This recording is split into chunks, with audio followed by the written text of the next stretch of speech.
And if I go to sensitive history, well, then I must quote sources that say it rather than that I say it. This is a fascinating book, and the web pages are there. You can check it out. Facts are facts. This is a book that was written by a Jewish man. And he confronted the thinking of many of the high-placed individuals of the world. This is interesting stuff. In this book, Benjamin H. Friedman, a Jewish man, writes about the Jews and reveals an interesting history. He states that the present Jews in Palestine are not the true descendants of the Judeans, but rather descendants of the Khazars. In the letter addressed to D. David Goldstein of Boston, Massachusetts, a convert to Catholicism, the author, Benjamin Friedman of New York City, dated October 1954, provides some fascinating insights. This is in the public domain. Let's study this for a while and see where we get. Benjamin H. Friedman claims that the word Jew was only introduced into the English language in the 18th century, and that Jesus referred to himself as a Judean and not as a Jew. Inscribed upon the cross when Jesus was crucified were the Latin words Iesus Nazarenus Rex Iodeorum, which means Jesus of Nazareth, ruler of the Judeans. Now this is fascinating. I went and checked it, and it is so. Yes, it happens to be so. Now the word Jew today has a religious as well as a political connotation.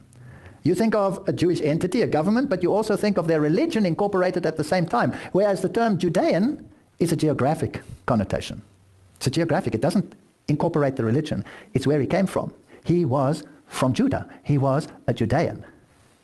He further writes, the form of religious worship known as Pharisaism in Judea in the time of Jesus was a religious practice based exclusively upon the Talmud. The Talmud in the time of Jesus was the Magna Carta, the Declaration of Independence, the Constitution, the Bill of Rights, all rolled into one, of those who practiced Pharisaism. The Talmud today occupies the same relative position with respect to those who profess Judaism. So the rituals and rites that many of them observed were based on the Talmud and not on the Torah.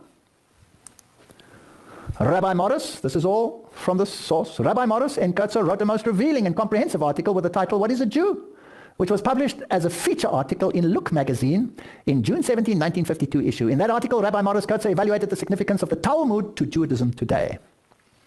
In that illuminating treatise and that important subject, by the most qualified authority at the time, Rabbi Morris N. Kurtzer stated, the Talmud consists of 63 books of legal, ethical, and historical writings of the ancient rabbis. It was edited 5 centuries after the birth of Jesus. It is a compendium of law and lore. It is the legal code which forms the basis of the Jewish religious law, and it is, note, the textbook used in the training of rabbis. So rabbis are trained according to the Talmud.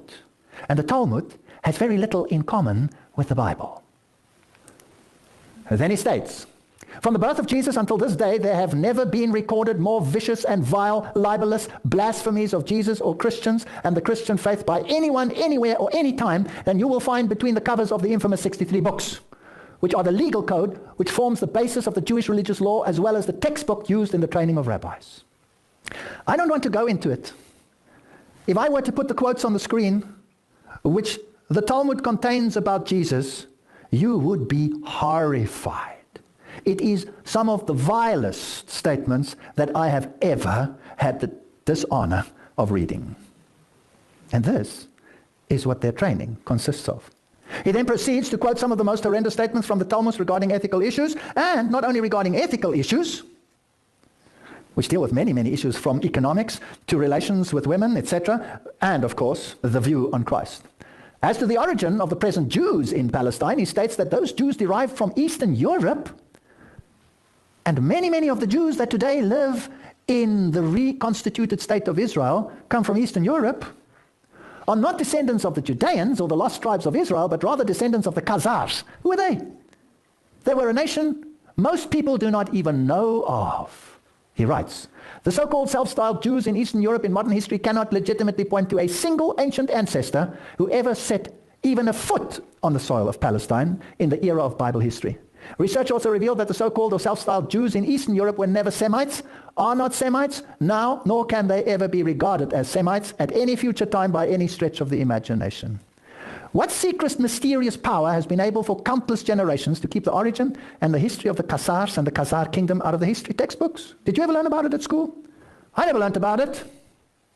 And out of classroom courses in history throughout the world, the origin and the history of Khazars and the Khazar kingdom are certainly incontestable historical facts. You have to do some cross-checking. Even the Jewish Encyclopedia is quite explicit about it. This was the Khazar kingdom. Here is the Black Sea, the Byzantine Empire. Here was Persia. And here was the kingdom of the Khazars. It was a massive kingdom. Now let's look at some of this interesting history. The Khazars were an Asiatic nation. And the Jewish Encyclopedia states Persian origin that converted to Talmudic Judaism. Now obviously some of the rabbis involved there could have been Judeans and probably were Judean descendants, but their converts are not Judeans. And that had conquered a vast area of Eastern Europe, which was in turn later conquered by the Russians in the 10th and 13th century. So that is why there are so many Russian Jews. Have you ever thought where they came from?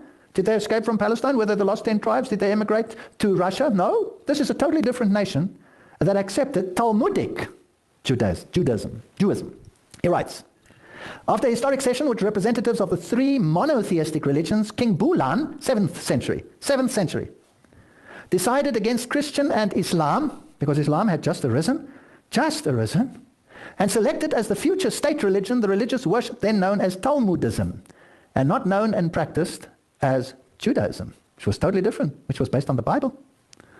They adopted the Hebrew alphabet, and the Khazars adapted words to their requirements from the German, the Slavonic, and the Baltic languages. This language was known as Yiddish. And Yiddish used the Hebrew alphabetic characters, but not Hebrew. It's not Hebrew. It's Yiddish. I've always wondered, when I hear them speaking Yiddish, I understand quite a few words. Why? Because I'm German. They had many exchanges with universities and their students were trained. So here is another nation which had occupied this area, and they had adopted this religion and brought rabbis in and trained the people, but they were not Judean. Now let's jump to today in accordance to this history. The religion of the modern state of Israel is based on Kabbalistic and Talmudic traditions and is far removed from the biblical worship of Yahweh. And if it is based on the Talmud, it is so anti-Jesus Christ that it belies understanding. And here we have, in March 2006, while visiting Yeshiva University at Brooklyn, New York, a Jewish institute dedicated to the study of the what? Talmud. We have Cardinal Kasper. Who's Cardinal Kasper? Cardinal Kasper is the cardinal associated with ecumenism. They are honoring the Talmud together. You see, behind the scenes, there is a pact.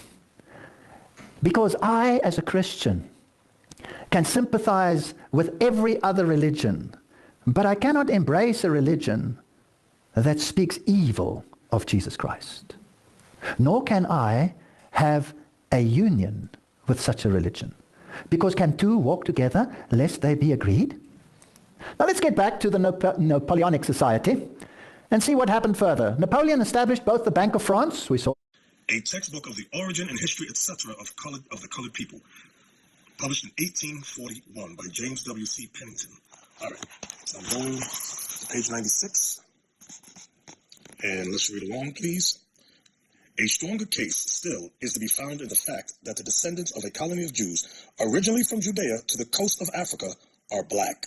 So I don't want y'all to forget that. So, because I know some of you are Christians and you have not been taught this by your ministers. Your ministers have done no research in anything. Forget what they've said. I'm going to show you true history, our true history. In brief, the image of the black in Western art, from the pharaohs to the fall of the Roman